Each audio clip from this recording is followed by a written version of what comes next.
चुराने नहीं जाता।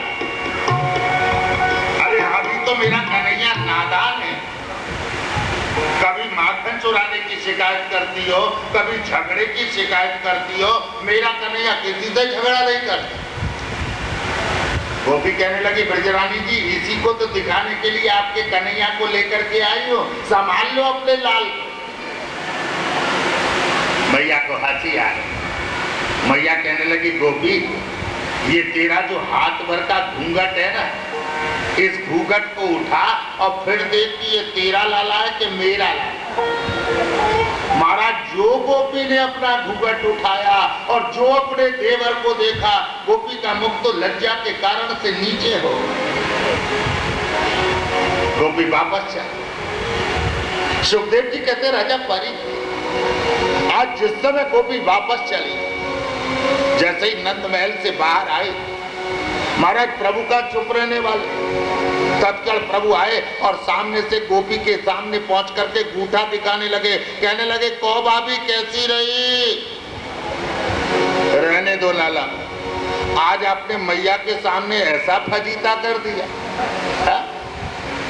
कन्हैया कहने लगे, भाभी आज तो कुछ नहीं किया, आज तो पहला दिन था ना, इसलिए आपके हाथ में देवर का हाथ दिया, और दोबारा कहीं शिकायत करने जाओगी ना तो आपके हाथ में आपके खसम का हाथ दे दूंगा। बोलो राधे। सुखदेव जी कहते राजा पारी, आज प्रभु ने कोल्हा ने लीला संपन्न की। प्रभु नंद महल में आकर के विराजमान, मैया यशोदा नंद महल में विराजमान। एकदा ग्रहदासीशो यशोदा नंद गेहिनी कर्मांतर नियुक्तासो निर्ममांत स्वयं दत्त। यद्यपि नंद महल में दास दासियों का कोई अभाव नहीं था, लेकिन मैया को कन्हैया से इतना प्रेम था, इतना प्रेम था कि कन्हैया के लिए स्वतः माखन चलाती थी। बालक चाहे कितना ही बड़ा हो जाए, पर मैया सोचती है कि जैसे मैं अपने बालक को खिलाऊंगी वैसा कोई दूसरा खिला ही नहीं सकता है। बोलो राधे राधे। हाँ? पर आजकल कलयुग में ऐसा मत सोच लेना। बोलो राधे राधे। मैया से रहा रे। मैया पद्मिनी पद्म गंधा गौ माताओं का दुग्ध स्वतः गर्म कर रहे, कन्हैया के लिए माखन निकाल के रखा और माखन मटकी में भर करके कन्हैया को दुग्ध पान करा रहे। आज जिस समय मैया यशोदा कन्हैया को दुग्ध पान करा रही है, मैया की दृष्टि रसोई में पड़ी, और जैसे ही रसोई में पड़ी तो मैया ने क्या देखा कि अंगीठी से दूध उफनने वाला है। मैया ने कन्हैया को गोद से उतार करके रखा। जैसे ही रसोई में जाकर के अंगीठी से टोप को उतारने लगी, आज कन्हैया को क्रोध आ गया। आज कन्हैया मन में विचार कर रहे हैं कि मैया, अरे तू इस संसार के दुग्ध की रक्षा के लिए ब्रह्म को अतृप्त छोड़ करके चली। पास में पत्थर का टुकड़ा पड़ा है, उस पत्थर के टुकड़े को लिया और माट में मारा, माट फूट गया, सारे नंद महल में दूध दही माखन बिखर गया। मैया ने देखा तो मैया से रहा नहीं। मैया कहने लगी, अरे निपुते कलुआ, आज मैंने नेत्रों से देखा है तेने मटकी फोड़ दी। आज तेने इस मटकी में पत्थर डाल दिया।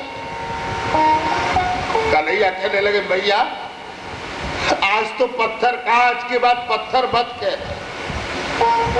अरे मैया ये पत्थर नहीं है, ये तो मेरे देवता गिरिराज,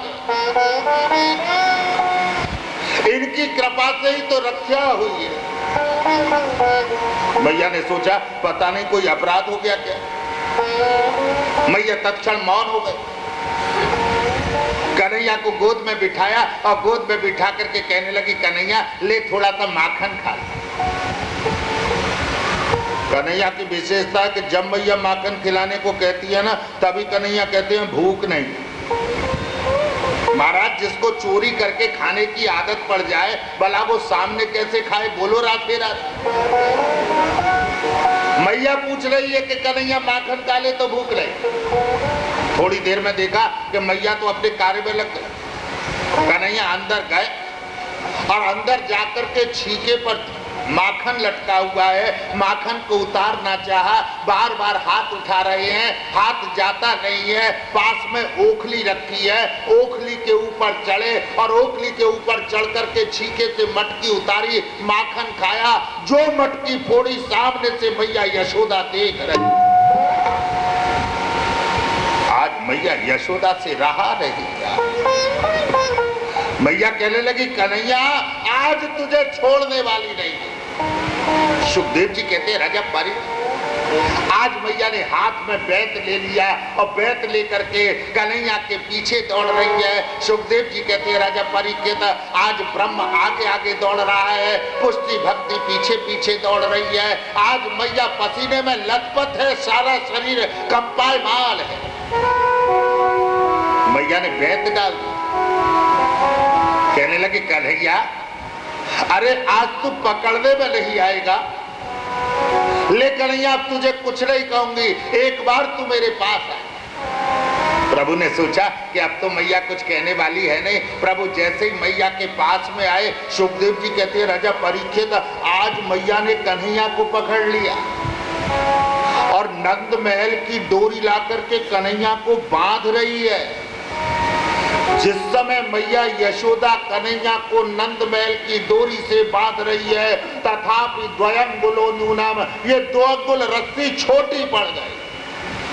मैया ने फिर रस्सी में रस्सी बांधी, फिर रस्सी में रस्सी बांधी, सारी नंद महल की रस्सी एकत्रित कर ली। लेकिन जितनी रस्सी जोड़ती जाती है 2 अंगुल रस्सी छोटी होती चली जाती है। परीक्षित जी महाराज कहने लगे गुरुदेव ये 2 अंगुल रस्सी छोटी क्यों? सुखदेव जी कहते हैं राजन जानता नहीं, आज 1 अंगुल रस्सी कृपा शक्ति ने छोटी की है, 1 अंगुल रस्सी लीला शक्ति ने छोटी की है। आज कृपा शक्ति और लीला शक्ति दोनों ब्रह्म को बंधन से युक्त नहीं देखना चाहती। जब तक मैया के मन में ये अभिमान था कि आज मैं कन्हैया को बांध करके रहूंगी, तब तक मैया यशोदा कन्हैया को बांधने में सक्षम नहीं हुई। जब मैया के नेत्रों से अश्रुधारा प्रवाहित हुई, मैया के हृदय में समर्पण का भाव जागृत हुआ। अरे कन्हैया क्या तू बंधने में नहीं आएगा? दृष्टा परिश्रमम कृष्ण कृपया सीत स्वबंधने। जब जब जीव के हृदय में समर्पण का भाव जागृत होता है, तब तब ईश्वर उसके अधीन हो जाते हैं। भगवान ने तत्क्षण कृपा शक्ति और लीला शक्ति को अलग किया। जब तक मैया बांधना चाहती थी तब तक प्रभु बंधन में नहीं बंधे, लेकिन आज मैया यशोदा के प्रेम के वशीभूत होकर के परात्पर पर ब्रह्म परमात्मा श्री कृष्ण आज स्वतः बंधन में आबद्ध हो। सुखदेव जी कहते राजा परीक्षित आज जिस समय मैया यशोदा कन्हैया को उखल से बांधा, पास में यमलार्जुन के वृक्ष है। कन्हैया यमलार्जुन के वृक्षों का सहारा लेकर के रस्सी ढीली कर रहे हैं। जैसे ही यमलार्जुन के वृक्षों का संस्पर्श किया, दोनों वृक्ष पृथ्वी पर धराशायी हो गए। पीतांबर धारण करके 2 युवक निकले। दिव्य विमान है और विमान में विराजमान होकर के भगवत धाम की यात्रा करने लगे। परीक्षित जी महाराज कहने लगे गुरुदेव ये कौन थे? सुखदेव जी कहते हैं राजा परीक्षित ये कुबेर के अनुचर नलकुबर और मणिग्रीव एक बार स्वर्ग में ये विवस्त्रावस्था में विचरण कर रहे। ऋषियों का आगमन हुआ, अप्सराओं ने वस्त्र धारण कर लिए, लेकिन जब ये विवस्त्रावस्था में विचरण करते रहे तो देवताओं को प्रिय नहीं लगा। देवताओं ने शाप दे दिया, अरे तुम जड़वत विचरण कर रहे हो, जाओ जड़ योनि में चले जाओ, चरण पकड़ लिए, उद्धार कैसे होगा? आशीर्वाद दिया कि जिस समय करुणा वरुणालय परात्पर भगवान श्री कृष्णचंद्र देव को माता यशोदा उखल से बांधेगी और प्रभु के श्री अंग का संस्पर्श जब तुम्हारे से होगा, प्रभु के अंग संस्पर्श से तुम्हारी जड़ता चैतन्यता में परिवर्तित हो जाएगी, तुम्हारा उद्धार हो जाए। हमारे जीवन में जड़ता तब तक विद्यमान है जब तक कि जीवन में प्रभु के नाम का प्रवेश नहीं है। जब जीवन में प्रभु के नाम का प्रवेश होता है, प्रभु के नाम का स्मरण होता है, प्रभु के नाम का चिंतन होता है, प्रभु के नाम की साधना और उपासना होती है, तो जीवन की जड़ता चैतन्यता में परिवर्तित हो जाती है। सुखदेव जी कहते राजा, आज जिस समय दोनों वृक्ष धराशायी हुए, बड़ी जोर का शब्द हुआ, नंद बाबा दौड़े दौड़े चले आए, सारे ग्वाल बाल दौड़े दौड़े चले आए। आज जिस समय ग्वाल बालों ने देखा कि कन्हैया को बांध किया है, सारे ग्वाल बालों के नेत्रों में अश्रुधारा प्रवाहित। सारे ग्वाल बाल मैया से कहने लगे, मैया कन्हैया ने चोरी नहीं की, चोरी तो मैंने की। कन्हैया ने मटकी नहीं फोड़ी, मटकी तो मैंने फोड़ी है। ये है प्रभु के प्रति किया गया समर्पण। आज जिस समय बाबा आए, बाबा से रहा नहीं। मैया ने आवेश में कन्हैया को बांध तो दिया, लेकिन मैया के नेत्रों से अश्रुधारा प्रवाहित हो रही है। मनी मन में विचार कर रही है, अरे विधाता, ये मेरे दोनों हाथ मुझसे अलग क्यों नहीं हो जाते। बाबा गए, बाबा ने अपने हस्त कमल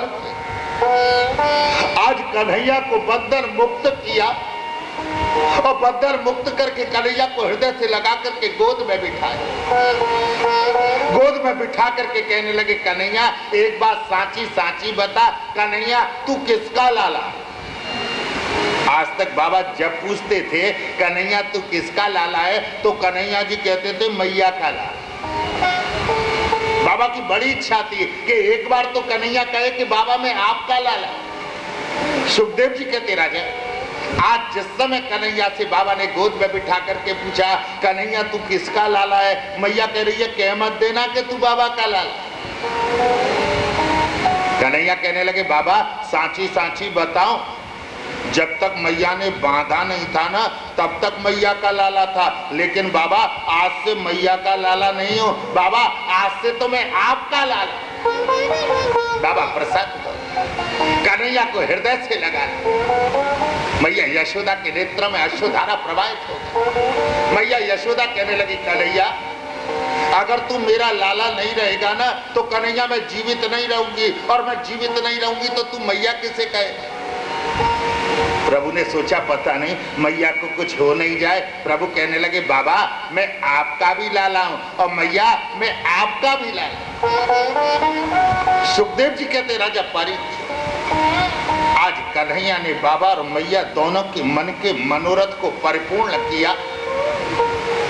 इसके अनंत आज प्रभु नंद महल में विराजमान, जिस समय परात्पर भगवान श्याम सुंदर नंद महल में विराजमान है,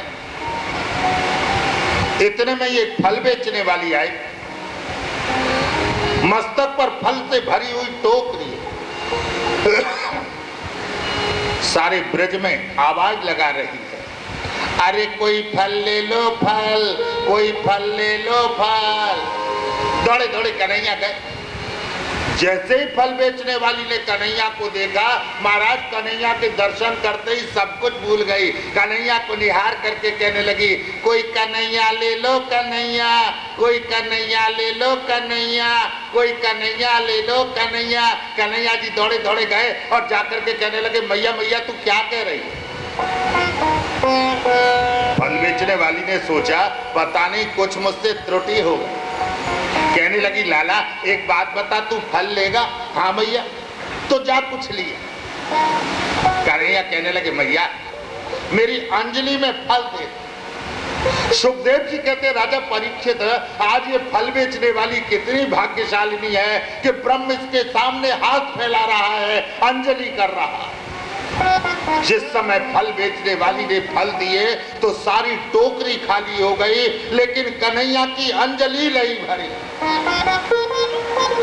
कन्हैया फल लेकर के चले, नंद महल में प्रवेश किया, दौड़े दौड़े मैया के पास आए और मैया के पास आकर के कहने लगे, देख मैया कितने सारे फल लाया हूं, मैया अगर तू कहे तो एक अंजलि चावल दे दो।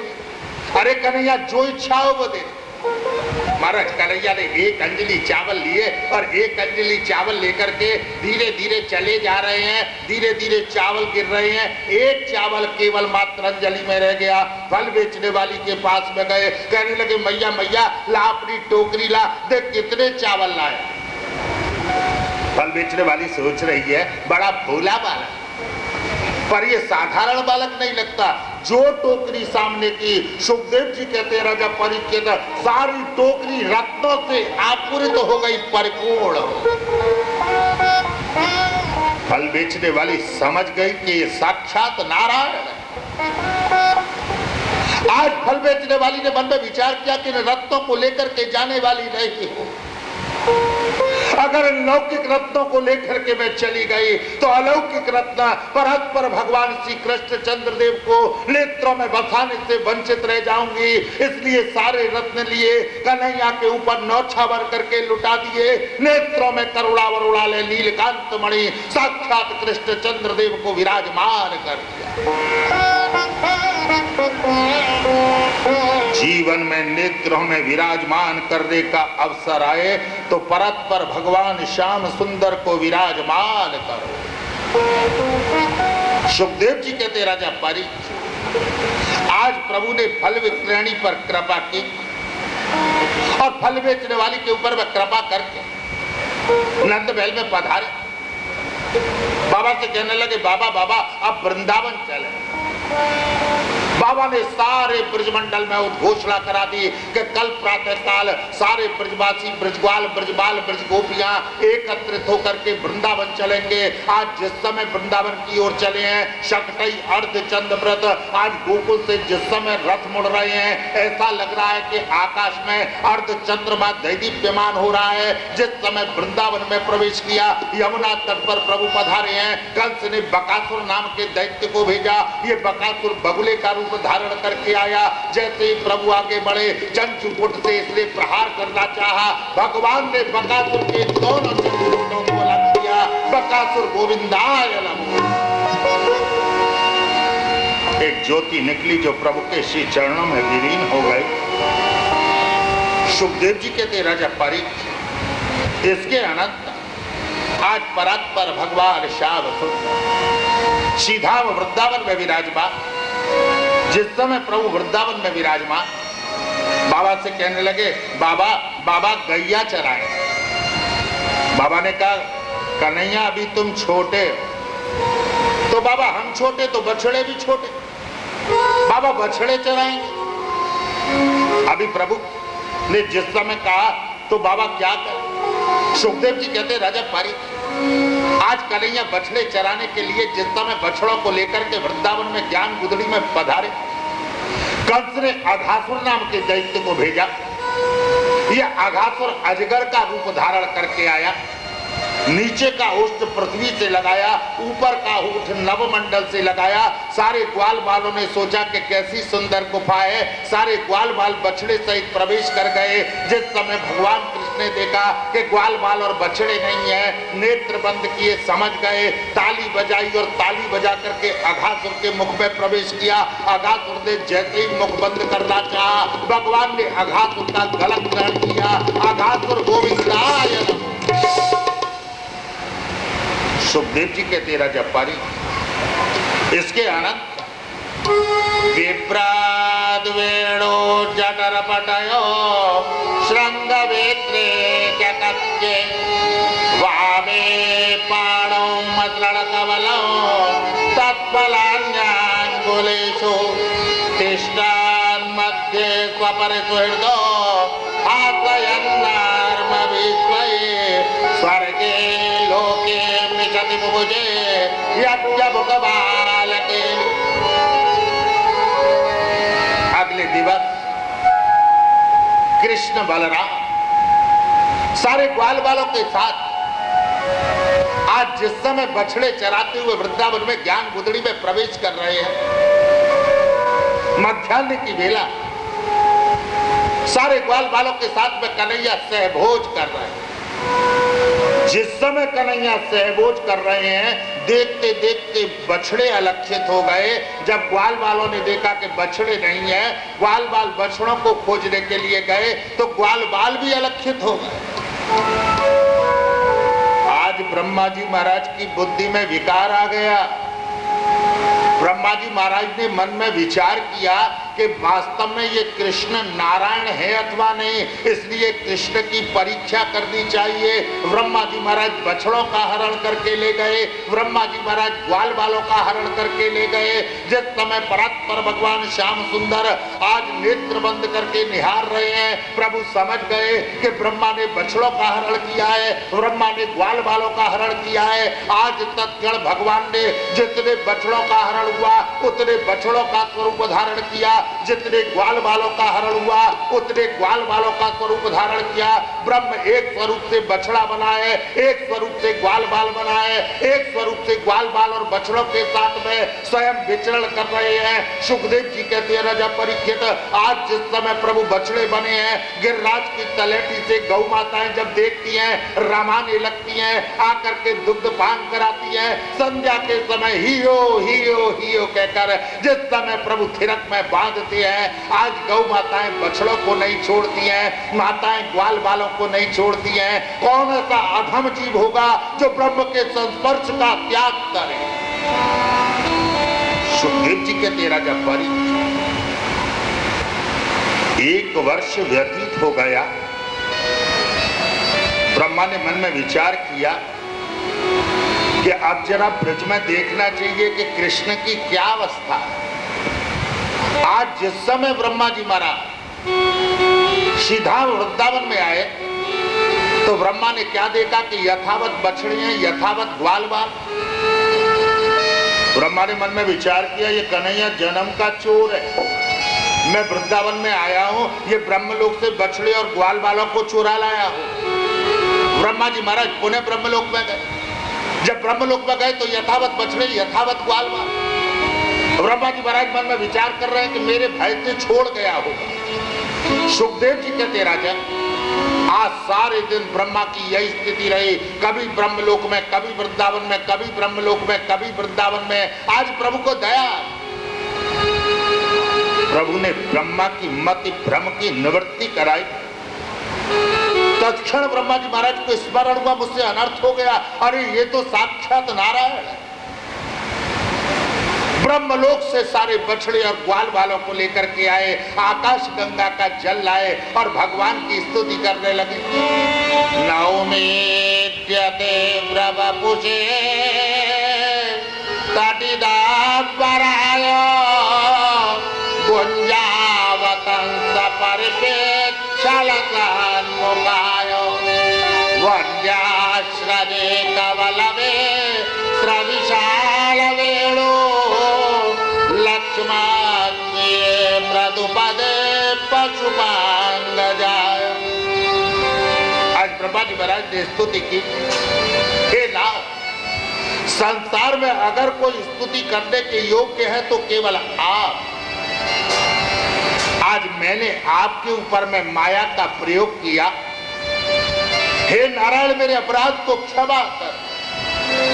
भगवान के चरणार विद्यों में बंदर किया, क्षमा याचना की, सारे बछड़े और ग्वाल वाले लौटाए। सुखदेव जी कहते, राजा परीक्षित, आज ब्रह्म ने जितने बछड़ों का रूप धारण किया, आज जितने ग्वाल वालों का रूप धारण किया, प्रभु ने अलक्षित कर दिया। जब 1 साल के बाद ग्वाल बाल और बछड़े मिले हैं, भगवान के हाथ में वही दत्योदन दही और भात का कौर लगा हुआ है। ग्वाल बालों को स्मरण ही नहीं है कि भगवान के साथ में वियोग हुआ।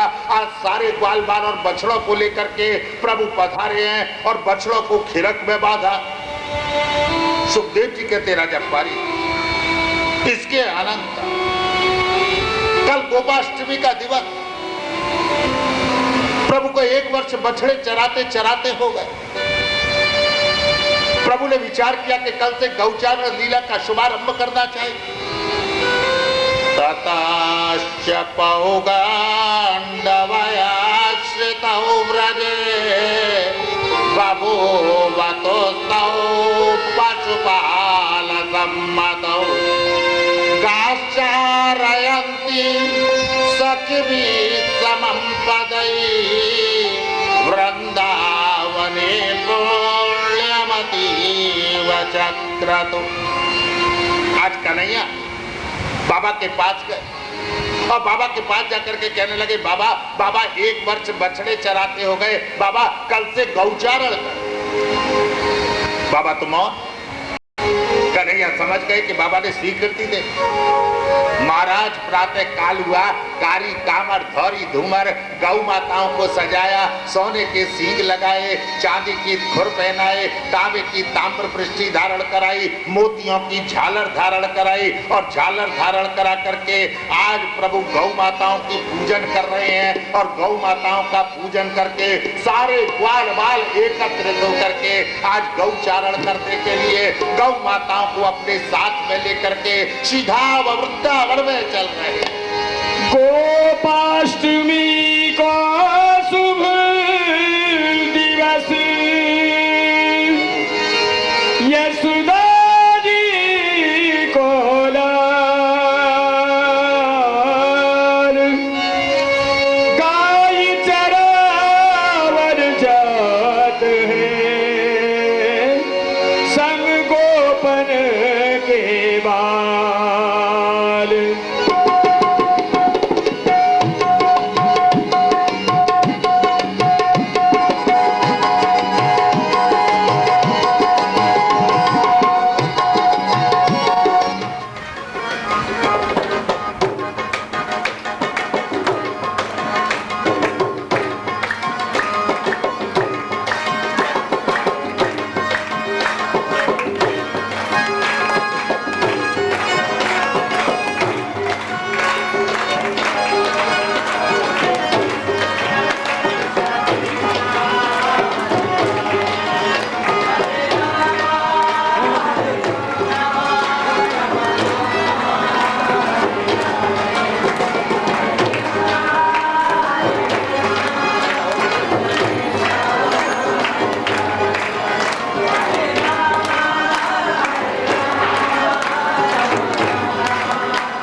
माखन मिश्री को भोग लगावे, माखन मिश्री को भोग लगावे, माखन मिश्री को भोग लगावे, माखन मिश्री को भोग लगावे।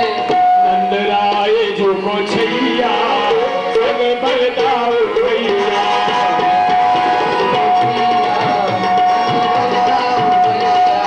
नंदलाल जो को छैया संग बलदाऊ भैया,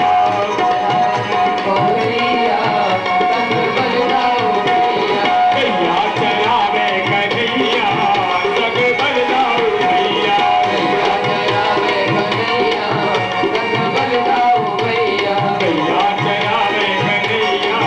संग बलदाऊ भैया,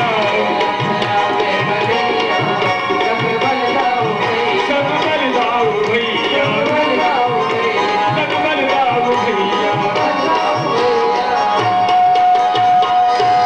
सुखदेव जी कहते राजा पारी, आज जिस समय कन्हैया ने गौचारण लीला की,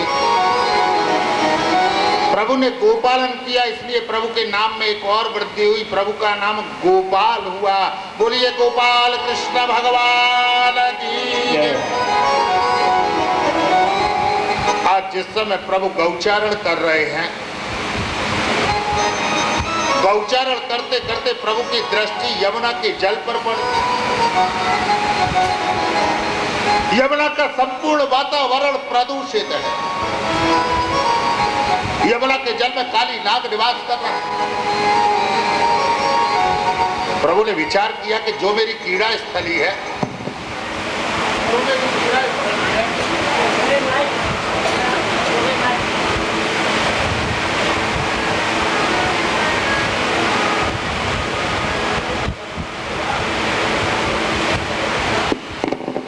राधे। प्रभु ने विचार किया कि जो मेरी क्रीड़ा स्थली है, अगर वहां का वातावरण विशुद्ध न रहे तो ये उचित रहे।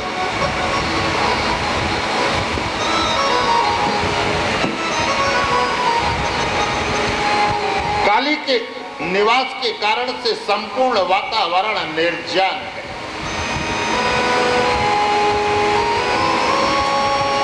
जीवन में जब जब विकार का जन्म होता है, जब जब जीव विकार से त्रसित और ग्रसित होता है, तो जीव के साथ देने के लिए कोई साथ नहीं होता।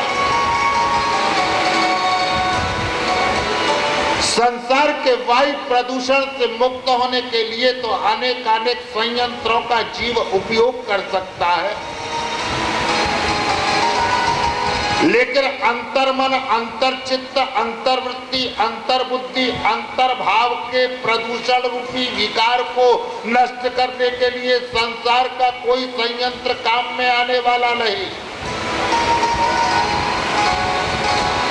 मन के विकार को नष्ट करने के लिए तो आपके अंतस्थ में परात्पर भगवान श्री कृष्ण चंद्रदेव को नित्य प्रति विराजमान करना होगा। जब जब आपको आपके हृदय में आपके आराध्य का स्मरण रहेगा, तब तब आपके मन से विकार रूपी काली का विनाश होगा। आज यमुना के जल में काली नाग का निवास है। प्रभु ने विचार किया कि इसके उद्धार के लिए कोई लीला करनी चाहिए। आज सारे ग्वाल बालों के साथ परत पर प्रभु बाल कृष्ण लाल काली देह पर पधारे, और जिस समय काली देह पर पधारे, सीधामा एक बहुत सुंदर रेशम की गेंद लेकर के आए। कन्हैया ने जिस समय इस रेशम की गेंद को देखा, कन्हैया कहने लगे, सीधामा ये गेंद मुझे दे।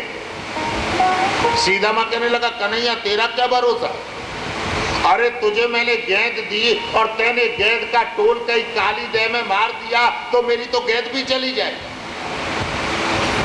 कन्हैया हठ पकड़ सीधामा ने कहा कन्हैया मैं गेंद तो दे दूंगा, लेकिन मेरी एक शर्त, अगर मेरी गेंद काली देह में चली गई तो कन्हैया मैं मेरी गेंद ले लूंगा।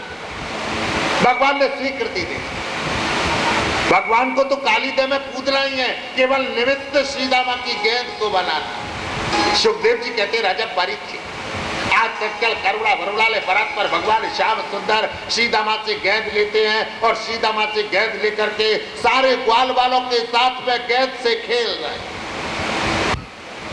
गेंद से खेलते खेलते जिस समय प्रभु ने गेंद का टोल मारा, गेंद काली देह में चली गई। सुखदेव जी कहते राजा परीक्षित, आज जैसे ही गेंद काली देह में गिरी, सीधामा तो हट पकड़ गया, कन्हैया कन्हैया मेरी गेंद ला। कन्हैया कहने लगे सीधामा तुझे मालूम है यमुना में काली नाग निवास करता है, और मैं कहीं यमुना में गया और काली ने मुझे डस लिया तो? सीधामा कहने लगा कन्हैया काली अगर तुझे डसेगा तो काली अपनी जान से जाएगा, तेरा कुछ नहीं बिगड़ने वाला। बोलो राधे राधे। जीवन में भक्तों को कोई सताते हैं तो भक्तों का कुछ बिगड़ता नहीं। सुखदेव जी कहते राजा परीक्षित, आज तत्क्षण करुणा वरुणालय परस्पर भगवान श्याम सुंदर कदम्ब के वृक्ष पर चढ़े और कदम्ब के वृक्ष पर चढ़ करके कदम्ब के वृक्ष से काली देह में कूदे। आस्फोट्यगाढ़ रसनोद्यपतस्विशो। जिस समय प्रभु काली देह में कूदे हैं, आज काली देह का जल उद्वेलित हो, चारों तरफ हाहाकार मच गया। अरे सीधामा तेने अनर्थ कर दिया, एक गेंद के लिए तेने कन्हैया को काली देह में कूदा दिया। देखते देखते ये चर्चा मैया यशोदा के पास पहुंच गए। जिस समय मैया यशोदा ने सुना, मैया यशोदा के नेत्र से अविरल अश्रुधारा प्रवाहित हो गई। अरे सीधामा तेरे अनर्थ कर दिया। खेलत कैद गिरी यमुना जल, कूद पड़े युवराज कन्हैया, ले डुबकी पाताल गए, जहाँ वारी थी नागिन लेत बलैया। कित गए कानल कित गए कुंडल, कित गई वो ब्रजवासिन की गैया, और गोकुल नगरी में शोर भयो, जब रोबत आवे यशोदा सी मैया। मैया ने जब सुना, मैया दौड़ी दौड़ी काली देह पर पहुंची। अरे सीधामा पहले अनर्थ कर दिया, एक गेंद का क्या मोल था? अरे मेरा कन्हैया तो अनमोल है। सुखदेव जी कहते राजन, आज जिस समय कन्हैया यमुना के तल में पहुंचे, काली शयन कर रहा है, नागपत्नियां जाग रही हैं। नागपत्नियों ने जिस समय कन्हैया को देखा, कन्हैया के रूप लावण्य सौंदर्य को देख करके मंत्रमुग्ध हो गई, प्रार्थना करने लगी, आप यहाँ से चले जाओ, हमारे पति का स्वभाव अत्यधिक विस्मय है, हमारे पति जाग जाएंगे तो अनर्थ हो जाएगा। प्रभु मनी मन में विचार कर रहे कि जीवन में जीव का विस्मय स्वभाव तो तब तक है जब तक कि प्रभु के सानिध्य का अनुभव नहीं होता। जीवन में विकार तब तक है जब तक कि हृदय से हम प्रभु के स्वरूप को स्वीकार नहीं करते। जब जब हृदय प्रभु के स्वरूप को स्वीकार करता है, मन का विकार मरता है। भगवान कहने लगे, अरे नागपत्नियों, आज मैं इसके स्वभाव को सुधारने के लिए ही तो आया हूँ। आज तत्क्षण प्रभु ने अपना चरण उठाया और चरण उठा करके काली के फड़ पर प्रहार किया। जैसे ही फड़ पर प्रहार किया, काली की निद्रा भंग हुई। काली ने प्रभु को नागपाश में आबद्ध कर लिया। सुखदेव जी कहते, राजा परीक्षित, आज चारों तरफ हाथ हाहाकार मचा हुआ है। आज प्रभु का और काली का युद्ध हो रहा है। युद्ध करते करते प्रभु ने तत्क्षण रपटे और रपट के काली के फड़ पर आज प्रभु तांडव नृत्य कर रहे हैं। जिस समय भगवान ने तांडव नृत्य किया, काली ने सारे विश्व का भ्रमण कर दिया, प्रभु के चरणार बिंदों में फड़ रख दिया। प्रभु आज काली के मस्तक पर दिव्य नृत्य में तन में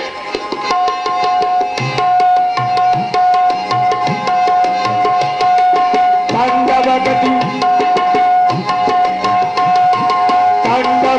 मुंडन पर निर्तत बनमाली, तांडवगति मुंडन पर निर्तत बनमाली, तांडवगति मुंडन पर निर्तत बनमाली, निर्तत बनमाली आज निर्तत बनमाली, निर्तत बनमाली आज निर्तत बनमाली, निर्तत बनमाली आज निर्तत बनमाली, निर्तत बनमाली आज निर्तत बनमाली, तांडवगति निर्तत बनमाली, तांडवगति निर्तत बनमाली, पम पम पम पम पम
भगवान के नाम पर अगर पति का भी नाम हो ना तो कम से कम नाम लेने में कोई संकोच नहीं।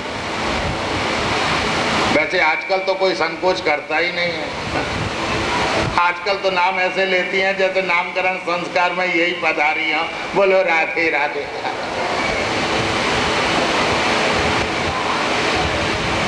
अरे पति का नाम, ज्येष्ठ पुत्र का नाम, अपने से बड़ों का नाम तभी लेना चाहिए जब बहुत आवश्यकता। सारे दिन नाम लेने से आयु कम हो। सुखदेव जी कहते राजा परीक्षित, आज भगवान काली मर्दन लीला की, इसलिए भगवान के नाम में एक और वृद्धि हुई, काली मर्दन भगवान का नाम। एक बार कथा हो रही, कथा करते करते जो वक्ता थे कह रहे थे कि अगर जीवन में नित्य प्रति प्रभु के नाम का उच्चारण किया जाए तो जीवन के मनोरथ की परिपूर्ति हो, लेकिन उसके लिए एक मंत्र का जाप करना हो। कौन सा मंत्र बताया? राम कृष्ण गोविंद दामोदर हरि माधव मधुसूदन कालिय मर्दन कंस निकंदन देवकी नंदन तुम शरण, देवकी नंदन तुम शरण। जब कथा होती है तो बहुत सारे श्रोता, एक बूढ़ी मैया ने बड़े ध्यान से सुना और सुनकर के संकल्प लिया कि कल से मैं तो इसी मंत्र का जाप करूं। घर पर गई, प्रातःकाल स्नान आदि से निवृत्त होकर के पूजा घर में प्रवेश किया और जब पूजा घर में प्रवेश करके पहुंची तो कहने लगी राम कृष्ण गोविंद दामोदर हरि माधव मधुसूदन कालिय मर्दन कंस निकंदन। और जैसे ही देवकी नंदन आए मुंह बंद। मन में विचार करने लगे देवकी नंदन तो मेरे पति का नाम, मैं पति का नाम कैसे लूं? शिव व्रत पर चतुर्थी सोचने लगी आजकल तो सब जगह संशोधन हो रहा, मैं मंत्र में संशोधन कर दूं।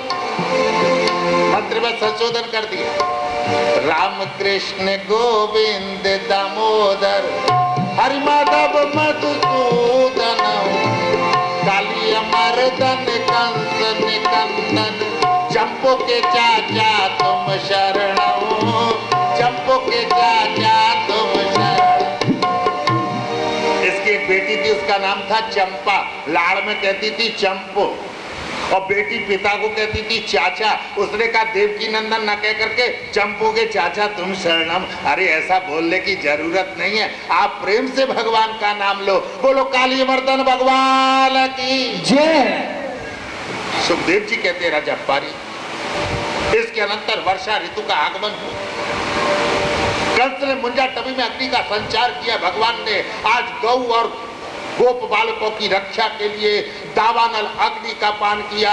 भगवान के नाम में एक और वृद्धि हुई, भगवान का नाम दावानल बिहारी हुआ। कंस ने प्रलंबासुर नाम के दैत्य को भेजा। एक ही प्रहार में बलदाऊ जी महाराज ने प्रलंबासुर का उद्धार किया। बोलिए कृष्ण कन्हैया लाल की जय। ततः प्रावर्तत प्रावरण सर्वसत्व समुद्भवा विद्योतमान परधे विस्फूर्जित नभस्तला। सुखदेव जी कहते राजा, इसके अनंत आज दिव्य शरद ऋतु का आगमन हुआ और जिस समय शरद ऋतु का आगमन हुआ शीतल मंद पवन चल रहे, चारों तरफ नदियों का जल उद्वेलित हो रहा है, हरितमा दैदीप्यमान हो रही है। कहीं पर झींगुर बोल रहे हैं, कहीं पर कोयल बोल रही है, कहीं पर मोर बोल रहे हैं। चारों तरफ प्रकृति का चिन्मय वातावरण। प्रभु ने विचार किया कि आज ऐसे दिव्याति दिव्य चिन्मय वातावरण में वेणुनाद करना चाहिए। वरहा पीडम नटवर वपो कर्णयो कर्णिकारं विभ्राद्वासकरक कपिशं वैजयन्तीं च माला रन्ध्राल्वेणोरदरसुदया पूरयन् गोपवृन्दै वृन्दारण्यं स्वपदरमणं प्राविशदतीति। सुखदेव जी कहते राजा, आज भगवान ने दिव्य वृंदावन धाम में यमुना तट पर वंशी वट पर कदम्ब के वृक्ष पर विराजमान होकर के वेणुनाद किया। आज जिस समय प्यारे ने वंशी बजाई, प्यारे की वंशी की ध्वनि को सुनकर के आज देवांगनाएं नवमंडल की ओर विमानों में आकर विराजमान हो गए। आज देवांगनाएं मन में विचार कर रही हैं कि आज जो वंशी की ध्वनि देवलोक में विद्यमान नहीं है, वो वंशी की ध्वनि श्रीधाम वृंदावन में विद्यमान है। देवांगनाएं प्यारे के मुख से निर्गत वंशी की ध्वनि को सुनने के लिए एक एक क्षण लालाए। सारी गोपियां आज यमुना तट वंशी वट पर प्यारे की वंशी की ध्वनि को सुनने के लिए बता। सुखदेव जी कहते राजन, आज जिस समय प्यारे ने वंशी बजाई तो प्यारे की वंशी की ध्वनि को सुनने के लिए सारे ऋषि मुनिगण वृंदावन धाम में पशु पक्षी का रूप धारण करके यमुना तट वंशी वट पर आकर के विराजमान हो गए। एक गोपी दूसरी गोपी से कहने लगी, अरे गोपी, जरा प्यारे की रूप माधुरी के दर्शन तो कर। आज प्यारे ने जिस समय वंशी बजाई है तो प्यारे की वंशी की ध्वनि को सुनने के लिए यमुना ने अपने कलकल निनाद को शांत कर दिया, क्योंकि यमुना का कहीं शब्द होगा तो प्यारे की ध्वनि सुनने में विघ्न उपस्थित हो जाएगा। दूसरी गोपी कहने लगी, अरे गोपी, आज प्यारे की वंशी की ध्वनि के कारण से वृंदावन का महात्म्य बढ़ गया। गावश्च कृष्ण मुख निर्गत वेणु गीता। तीसरी गोपी कहने लगी, अरे गोपी, जरा इन गौ माताओं को दे। चौथी गोपी कहने लगी, इन बछड़ों को देख। जिस समय प्यारे श्याम सुंदर ने वंशी बजाई, प्यारे श्याम सुंदर की वंशी की ध्वनि को सुन करके गौ माताओं ने कान ऊपर कर दिए हैं। जो बछड़े दुग्ध पान कर रहे थे प्यारे की वंशी की ध्वनि में इतने तन्मय हो गए कि न दुग्ध को निगल पा रहे हैं न दुग्ध को उगल पा रहे हैं। कहने का अभिप्राय क्या, आज प्यारे की वंशी की ध्वनि को सुन करके देहाध्यास नहीं। प्यारे की वंशी तो तब भी बजती थी, प्यारे की वंशी तो आज भी बजती है, लेकिन जब हमारे कानों में सांसारिक प्रदूषण रहता है तो प्यारे की वंशी हम सुन नहीं पाते। आज जिस समय गोपियों ने प्यारे की वंशी की ध्वनि को सुना, गोपबालाओं ने हृदय से संकल्प कर लिया कि यदि पति के रूप में वरण करेंगी तो केवल मात्र प्यारे श्याम सुंदर का वरण करें। हेमंते प्रथमे मासी नंद ब्रज कुमारिका चेरुरविष्यं भुञ्जानो कात्यायन्त्यर्चलव्रत।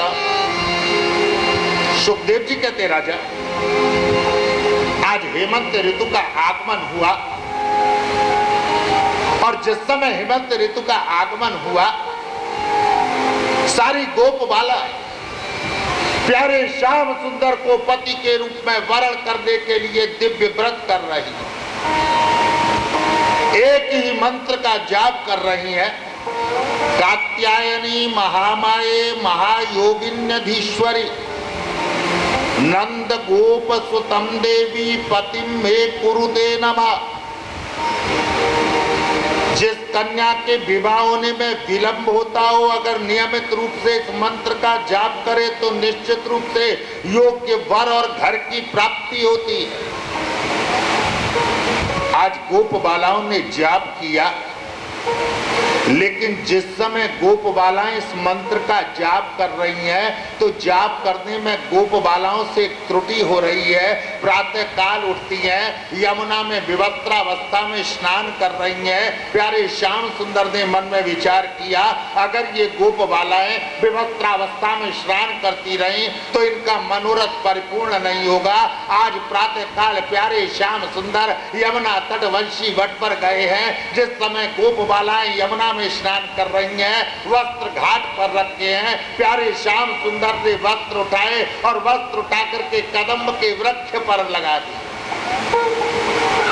स्वयं प्यारे श्याम सुंदर कदम्ब के वृक्ष पर विराजमान हो गए और कदम्ब के वृक्ष पर विराजमान होकर के कहने लगे, आहा, अरे देखो तो सही, ऐसा लगता है कि रात को बनदेवी आई और बनदेवी ने जब इन वृक्षों को विवस्त्रावस्था में देखा तो बनदेवी